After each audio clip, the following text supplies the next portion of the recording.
Good evening. How's everybody doing? Doing well. Good. Good to see everybody. Hope you're doing well. We live in a time that we know more about things than we did, say, 40, 50 years ago, thanks to the computer and thanks to news being on 24 hours a day, 7 days a week. And one of the things that we tend to see more of today is folks getting angry. We hear of it all the time. We hear of road rage and folks that, well, they cut me off and so I decided to shoot at them. It's not target practice. I didn't like my neighbor and I got fed up, so I took a gun over there. I was going to straighten him up and straighten him out. So I shot him.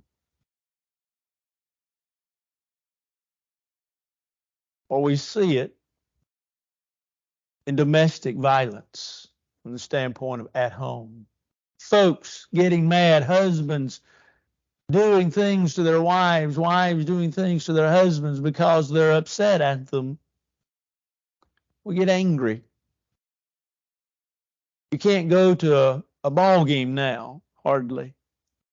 They've had more incidences already in the NFL than they had all of last year put together at games, spectators fighting. In 1897, there was a baseball game in Boston. The two teams got to fighting. It went up into the stands, and the folks got to fighting up in the stands, and all of a sudden there was a fire, destroyed the ballpark and 100 homes in Boston. You say that was 1897. In some ways, we're not any better. We're not any worse.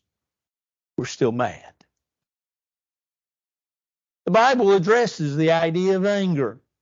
Now, there is good anger, if you will. There's what I was reading this week, what somebody called Christian anger.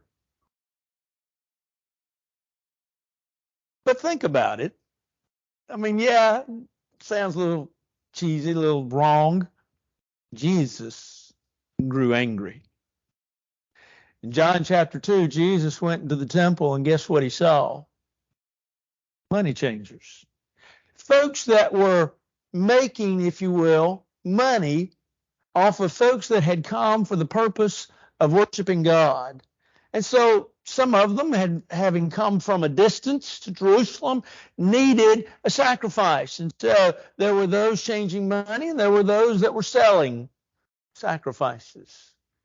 The money changers were making exorbitant amounts, and the folks selling sacrifices were too. And so Jesus ran them out. And I don't think he ran them out by just saying, well, fellas, get out.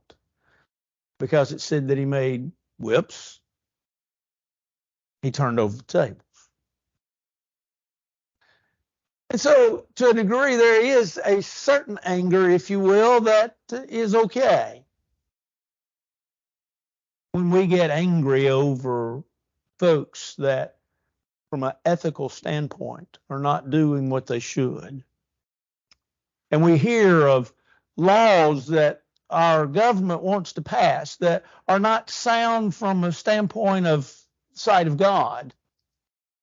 And we grow angry, and we thus maybe rise up and say our piece. We may not get our way, but we say our piece. You could classify that in some different way as Christian anger. But then there's that sudden anger that occurs when something happens. You know, the wife says something, the husband says something, the neighbor does something, the fellow driving next to you does something. That sudden outburst of anger, when the adrenaline all of a sudden flows and all of a sudden, you know, it just grabs us and we don't think, we just react. And then there is that stubborn anger, where you take that sudden anger and you just prolong it, and your life is just constant anger. But what do we do with anger? How do we deal with our anger? What does the wise man do? Solomon in the book of Proverbs addresses anger. And so thus we want to look at it from the standpoint of what Solomon has to say about anger. And one of the first things he says is Proverbs chapter 14, verse 29. He that is slow to wrath has great understanding. It's kind of interesting because earlier in that very same chapter, in verse 17, he talks about a quick-tempered man acts foolishly. But when he gets down to verse 29, he says that's individual that is slow to wrath, he's great understanding, but he who is impulsive exalts folly. You see, what Solomon is saying is we need to slow down sometimes.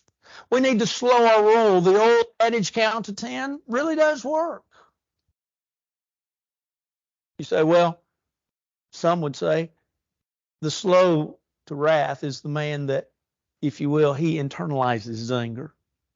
He represses his anger. And as he represses his anger, as he turns inward, he says nothing.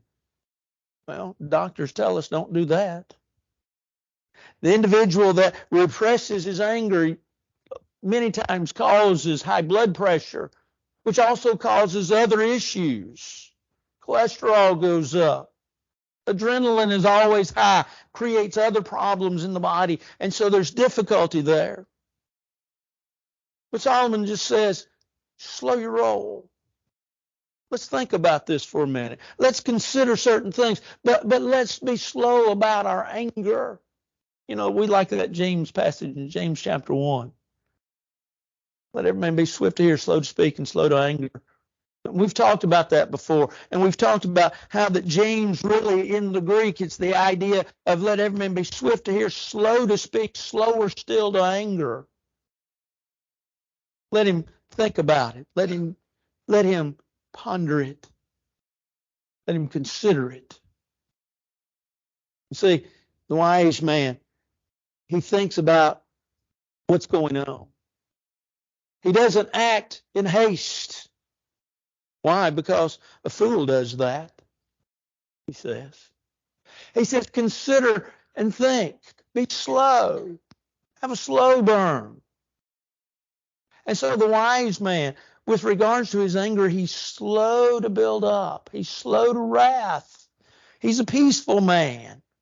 Isn't that what? And we'll talk about it in a minute. But isn't that what Paul says in Romans chapter 12?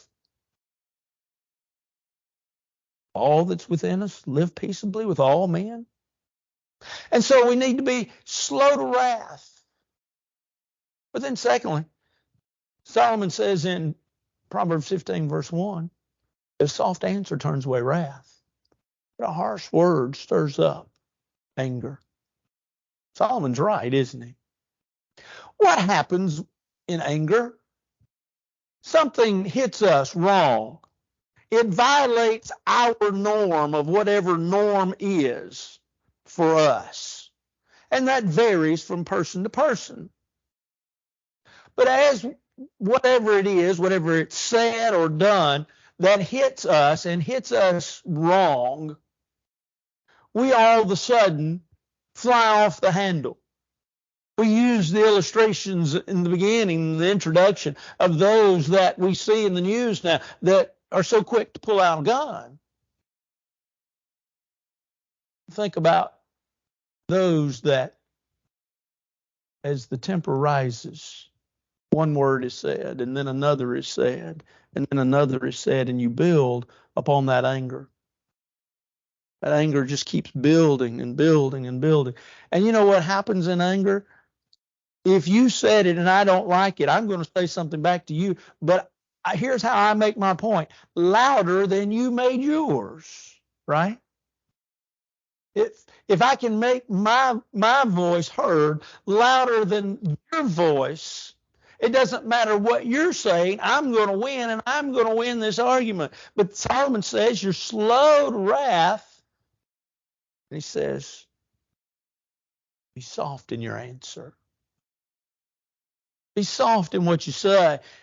And if we're soft in what we say, we end up being the better. As we think about the idea of being slow to answer, we have to understand That anger is really that which God says, okay, you can have, but be careful in it. Preacher, I've never heard that before. Yeah, you have.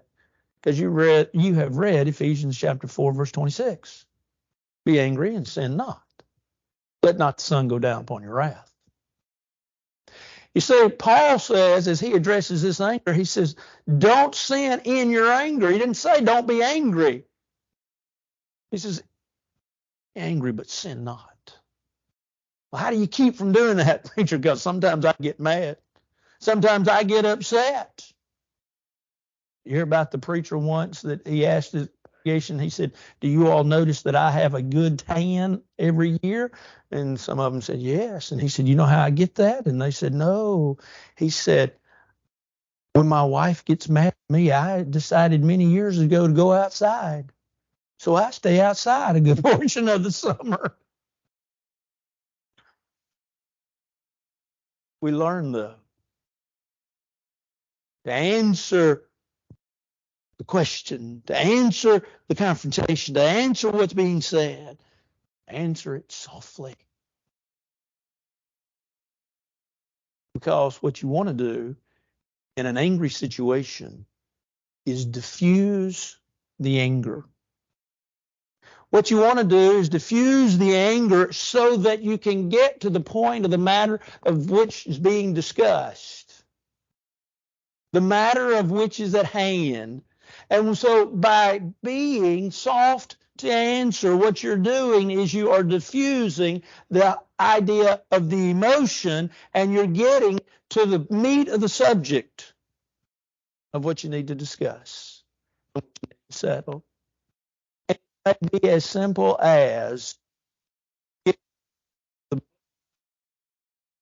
going to eat steak for the night. You might say, well, preacher, we said that a long time ago. We don't even eat steak. But you get the point. Many times, what we grow angry about is not worth growing angry about. And so we need to diffuse the matter. Well, how do we do that? By being soft in our answer. But then thirdly, give a gift. Proverbs 21, verse 14, Solomon makes an interesting statement. He says, a gift in secret pacifies anger, and a bribe behind the back, strong wrath. Give a gift. You ever given a gift to somebody that's mad at you? Now, here's the first thing we think about. First of all, I'm mad at that person. I'm not going to go out and spend money on that person. Well, first of all, the gift does not have to be anything that you've bought at the store. What did Romans chapter 12 say? We alluded to verse 17, live peaceably with all men. He says, if your enemy hungers, feed him. If he thirsts, give him water to drink. For in so doing, you'll heap coals of fire upon his head. Have you ever been nice to a person because they did you wrong? I would hope so, because first of all, the Bible teaches us to be kind. The Bible teaches us to be loving. The Bible teaches us in our love, according to 1 Corinthians 13, verse 4, that love suffers long and it's kind. But yet at the same point in time, too, if we're trying to diffuse the anger, we give a gift. It may be a compliment. It may be the idea that we're trying to be nice, to be kind. Because Paul says, in so doing, what do? Well, I'm going to get back at them. The lady came before the judge, and she had done several things to her husband. And so finally one day the judge just asked her, he'd seen her on several occasions. He said, ma'am, he said, have you ever just heaped coals of fire upon his head? He was thinking about Romans 12. And she said, no, but I thought about pouring hot water on him from time to time. Well, that's not the gift that we need to give. The gift that we need to give is the gift of kindness. Like I say, I don't know that we're any more angry today than what we were 40 years ago. I mean, you've heard of folks I personally know of a story of a man that told me, he has passed now, but his father was shot on the grounds of the church building years ago because a man was mad at him and came and shot him on church grounds right before church. I'm sure that didn't help worship service that Sunday. But nevertheless, that was anger, and that was some 50 years ago. That was probably longer than that, about 60, 70 years ago now. But our anger today is more heard of. And I believe that we in our society need to diffuse the anger. Well, how do we do that? By giving a gift. A gift of kindness, a gift of love, a gift that may be simple as a compliment, a gift that may be something nice, something that's well thought through. For blessed are the merciful, for they shall obtain mercy. Matthew chapter 5 and verse 7. And so Solomon says, give a gift. But he also says, use discretion. The discretion of a man makes him slow to anger, and his glory is to overlook a transgression. When we think about discretion, we're thinking about using insight and considering. In other words, using discretion is almost the idea of stopping for just a second. Let's think this through. Let's see where it goes. Let's see all the possibilities. When someone gets mad at you, when somebody does something to you, what do you want to do? You want to heighten the intensity. And so in heighten the intensity, a lot of times what happens is our brain short circuits. We stop thinking about what's going on from the standpoint of what brought all this on, and we begin to think about, I got to do one more than they've got to do. I've got to one-up them. I've got to do a little bit better than they in this argument to win. And we forget to ask ourselves, I wonder what brought this on with them. I wonder if they're feeling good today. I wonder if they're having a good day. I wonder if they've thought this through. I wonder if they've considered this. I wonder if they really have thought this through. I wonder if everything at home is all right with them. I wonder if their job situation is all right. I wonder if their money situation is all right. I wonder if everything is fine with them that needs to be. You see, we began to consider them. And you might say, well, I don't want to consider them. That's why I'm upset. I want them to think about what I want them to think about. I want to win this argument. I'm going to show them who's in charge. And that's not what Solomon said. Solomon says the wise man uses discretion. He thinks it through. He considers it. He considers them. Why? Because it gets back to that idea of love. It gets back to the idea that Paul would create, if you will, from the standpoint of giving to the church of Colossae in Colossians chapter 3, verse 12. Forbearing one another, forgiving one another, loving one another. I wonder if we can do that. I think the answer is yes. John D. Rockefeller was president of Standard Oil at the time. One day, word got around the company that one of the employees had lost for the company $1 million. No small sum in that day. And so everybody stayed away from Mr. Rockefeller that day that could. And finally, there was one young executive that really needed to see him and had scheduled a meeting with him late in the afternoon. And so he asked everybody to wish him luck. I'm going in and brave the elements and see what he's going to say. When he went in, he found Mr. Rockefeller just writing furiously. And he sat down as he was directed. And he said, "Sir, what are you writing?" He said, "Well, I guess you've heard." He said, "Yes, sir, I have." He said, "I'm writing all the good things that he has done for our company and all the money he has saved us and all the money he has got us. He is more valuable to us in spite of the fact that he's lost us $1 million today." What about a man that controls his temper? What about a man that controls his tongue? What about a man that is able to bring himself under control? What does Solomon say in Proverbs 16? He says he's better than a man that rules a city. Well, we think a lot about the man that rules the city, don't we? But a man that is able to use discretion as that which is his motive and that which carries him through. A man that is able to sit and think about what's going on and consider is considered a wise man.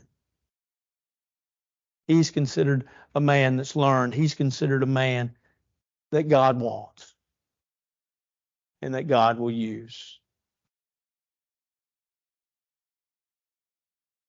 Life is not always easy, and we're not always going to agree.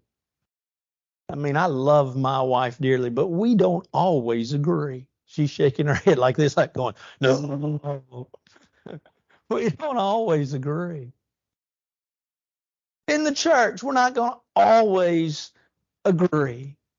In our neighborhoods, we're not going to always agree. But we've got to get along. We've got to learn to live peaceably with all men. We've got to learn to get along.